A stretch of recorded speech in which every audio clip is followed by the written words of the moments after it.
You can actually cruise at a speed of 120 or 150 or even 170. The only trouble is like if you are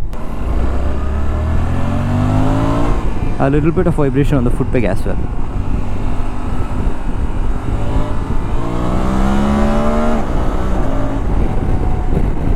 But if you are planning to buy a Tiger 900 or a Transal, then definitely I'll say that go and test ride this motorcycle at least once, just to reject it. What's up YouTube, welcome back to another video, and today we have very interesting motorcycle, the Suzuki V-Strom 800E, and that too one of the rarest super bikes, the adventure super bike in the country. First of all, I have to say a big thank you to Cee Pee Suzuki for providing me this motorcycle for this long. Been riding this motorcycle for around 900 kilometers by now. Was riding on the highway, inside the city, took for an off-road. Yeah, it was actually interesting.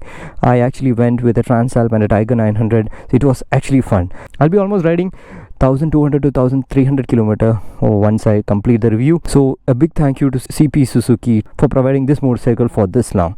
So first of all, let's look into the looks of the motorcycle.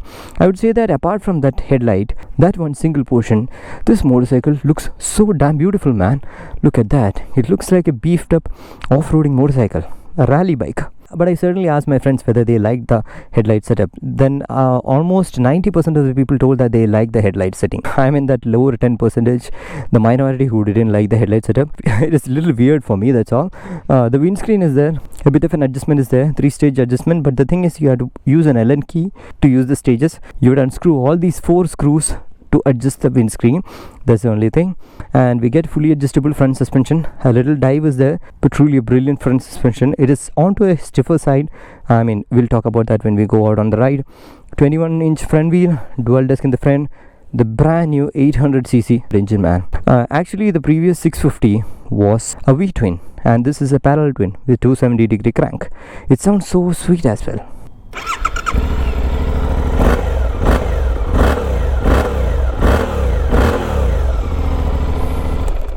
Such a sweet sounding motorcycle, man. It's a bigger tank over here, a little bit of plastic here. I think Suzuki actually has intentionally kept all this plastic because if you are going on off-roads and if you take a fall, probably you can change the parts easier, affordable. That can be one reason. And there's a big exhaust over here, sounds really good as you heard. And the tail section actually reminds me of some 80s bike, some 80s or 90s bike, man, but it looks really nice. It's actually a very plain and simple bike in my manner, I'll say, because you get on the bike and you ride it, no complicated riding modes, nothing. By the way, it comes with a quick shifter, very sharp quick shifter, which you will see on an adventure motorcycle. The one thing I liked about the motorcycle is how easy it is to operate. So there are 3 things over here. Traction control, you can put in the gravel mode, turn it off. There are power modes, A, B, C. A being the most powerful, C being the least powerful. And 2 levels of ABS adjustment, and you can turn it off. That's it, plain and simple. Do whatever you want with the motorcycle. There are no fancy riding modes. It's all with you. You can actually adjust in your own way. Actually, I felt it really good. And this theme, this dial theme actually looks a bit of a BMW for me, probably because of this blue, red and white combination. Here we'll see the gear position indicator, fuel level indicator, speed, tachometer, and a lot of information over here. And we get a very wide handlebar, and the switches on the handlebar are actually very minimal. As I said, it's a very easy motorcycle to operate. Mode switch here, press on it, you can change the traction control, ABS and the power. That's it, simple bike. And when you get on the motorcycle, you see that I get a good thigh grip over here, that I'm able to ride this motorcycle easily on off-roads. Only one thing is, it is onto a taller side. You see that I'm tiptoeing on both sides. It's a taller motorcycle, it's a heavier motorcycle, but wider handlebar. Once it starts rolling, the heaviness goes off. That's how it is. So that means if you're going on low speed trails, you'll find this motorcycle heavy, but if you're sending it, you don't feel the weight at all. So that's the outlook of the motorcycle. Now let's go for the ride and we'll get into the details.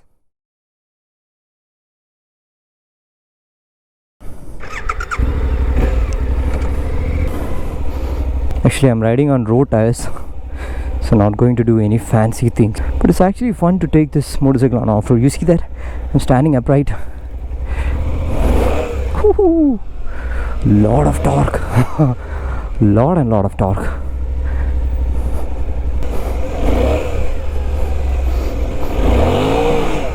Woo. See that instant power, man. Yesterday I was actually riding with the Transalp and the Tiger 900, and this actually outshined a lot. I have recorded a video, so you can actually go and watch it.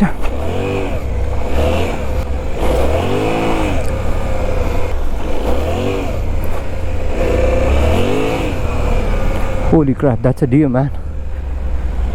We are now on the road. Let me turn on the ABS. I need traction control. Let's use the quick shifter.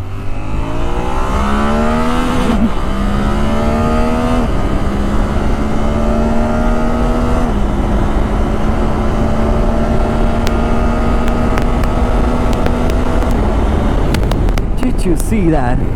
It did a 170 in a clean sweep. I really love the way how this motorcycle actually delivers the power. It has shorter gearing. You reach the 6th gear so easily. I can show that to you. Now we are actually in the 80 speeds. I'll come down to a speed of 60. Open the throttle. It gradually picks it up. Too capable motorcycle, too capable. It's actually very powerful. Compared to the 650, this is actually sitting in a different level. I don't really want to make a comparison like that because, you know, the 650 was more onto a road touring, but this one is an all-rounder adventure super bike. I have to say in that way. I don't really say that the engine is capable for a city use because, you know, a lot of power surge. Probably you have to do a lot of shifting because shorter gear issues and also a little bit of heating issues. I can really feel the heat on my right thigh, but the power delivery, man, you see that, and also the quick shifter up and down. It's one of the best which I've seen, man. It shifts like a sports bike. It really shifts like a sports bike. So now let's talk about the other things. The riding posture is actually very nice. It's a wider handlebar, very wide handlebar, and the seating posture is upright.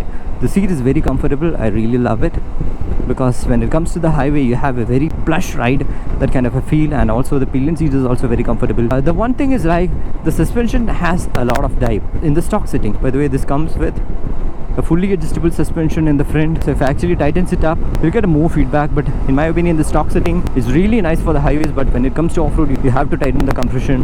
And the brakes, they are amazing actually. You see that? The brakes are good, the dive is too much. I think if somebody is buying this motorcycle, they will definitely get used to this kind of a dive. And while going for off-road, as I mentioned, I am getting a very good grip on the tank. That is really good. And coming on to the ownership part of this motorcycle, this is actually 13.3 lakh on road, and the service details are like this motorcycle actually goes to service once in 6,000 km, which I feel is a little early compared to the other motorcycles in the segment. And also it will cost you something like 9,000 to 10,000 rupees. And the mileage figures are very different because when I was riding this motorcycle from Coimbatore to Bangalore, I was actually riding at a speed of 150 or sometimes even beyond that. At that speed, I think I was hardly getting 15 km per liter, but you can expect something like 20 to 22 km per liter. You know that instant surge is there, so having that kind of a lesser mileage is also okay. I get that kind of a Ducati vibe from this motorcycle. It doesn't feel like a Suzuki at all. All other Suzukis which have ridden, like the single cylinders or the two cylinders, they actually feels like a Japanese, but the engine feedback from this motorcycle is like way different. And when it comes to the highway, actually, if you want to tour, I really recommend this motorcycle because, you know, you can actually cruise at a speed of 120 or 150 or even 170. The only trouble is like if you are constantly riding in the higher RPMs. As I said, the red line is actually at 9.5k RPM, so you will reach that mark very easily, and there is a light amount of that kind of a vibration or a buzz feel in 4,000 5,000 RPM. So the trouble is, if you are riding fast or if you are riding in that particular RPM, then probably you will have numbness in the hand, because I faced it when I was doing a long tour. A little bit of vibration on the foot peg as well.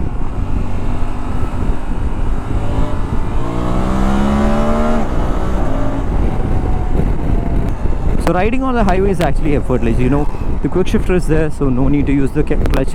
Even though the clutch is onto a heavier side, I'll say that the gear shifting is smooth with that quick shifter.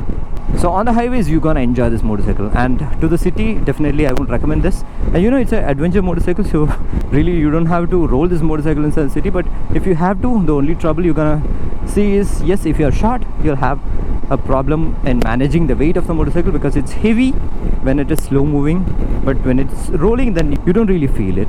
And the second thing is the heating inside the city. And when it comes to highway also, if you are riding slow, I felt that there is a little bit of heat on the right side. And when we go to the off-road, that's one place where I was so amazed to ride this motorcycle, because I never expected this kind of a motorcycle with this bigger wheelbase to perform so well in off-roads. This is actually now running in road tires. If we can put a better off-road tire, this is going to be an amazing motorcycle. That suspension dive is there, you might have to get used to it or start working on the compression on this motorcycle. And the rear suspension is also adjustable, so the riding ergonomics when we go for the off-roading is actually very good. So in my opinion, I'll say that if you're going for high-speed trail riding, this is good. But if you're going for very technical slow speed off-roading, then probably you have to put a lot of effort to ride this motorcycle. But if you are okay in riding heavier motorcycle off-road, then it's okay. But if you are not, then certainly you're going to feel that this is not a good off-roading motorcycle. So that's my feedback about this motorcycle. I'm really happy to recommend this motorcycle to someone actually who are going to buy a Tiger 900 or a Transalp 750. I'm not quite sure about the BMW 900 GS, but if you are planning to buy a Tiger 900 or a Transalp, then definitely I'll say that go and test ride this motorcycle at least once, just to reject it. There is a high chance that you will like it. And another recommendation is, don't just get carried away by the kind of power this delivers, because it's a shorter gearing. So you have to keep in mind that what is your need. Are you going for a 50-50 thing like off-roading and on-road? If you're looking for a purely road-based tourer, Transalp is good for you. If you're looking for better electronics and a superbike feel, Tiger 900 is a good choice for you. But if you are looking for a minimal, a basic motorcycle which can do everything, then the V-Strom 800D is for you. So that's all. I hope this video is helpful for you, and as always, show some love in the form of likes and comments. See you in the next video. Until then, bye bye.